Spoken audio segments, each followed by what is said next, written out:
Hello everyone. Chat day in my life பார்க்கலாமா என்னாச்சுன்னு? இதுதான் நான் சென்னையில் ஸ்டே பண்ணியிருக்க ரூம்.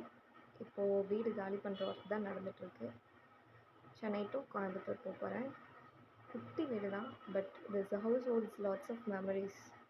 என்னோட சேர்த்து 2 பொண்ணுங்க இந்த ரூமில் ஸ்டே பண்ணியிருந்தோம். டியூ டு சம் இஷ்யூஸ் சென்னையில் ஒர்க் பண்ணுற எம்ப்ளாயீஸை கோயம்புத்தூர் போய் ஒர்க் பண்ண சொல்லிட்டாங்க. அதனால தான் காலி பண்ணிகிட்ருக்கேன்.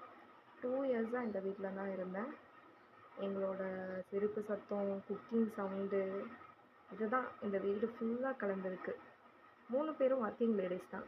ஸோ ஈவினிங் தான் இந்த வீட்டில் சவுண்டே வரும். ஆஃபீஸில் என்ன நடந்துச்சு, யார் ஒன்றை திட்டினாங்க, அங்கே ஏன் போனேன், இதெல்லாம் தான் எங்கள் பேச்சு. நைட்டு ஃபுல்லாக 1 மணி வரைக்கும் தூங்க மாட்டோம், பேசிக்கிட்டே தான் இருப்போம். ரொம்ப ஹெவி ஹார்ட்டாக இந்த வீட்டில் இருந்து போகிறேன். இதுக்கப்புறம் என்ன பண்ணுறோன்னு பார்க்கலாம். அண்ட் தேங்க்ஸ் ஃபார் வாட்சிங். உங்களுக்கு என் வீடியோ பிடிச்சிருந்தா சப்ஸ்கிரைப் பண்ணிக்கோங்க.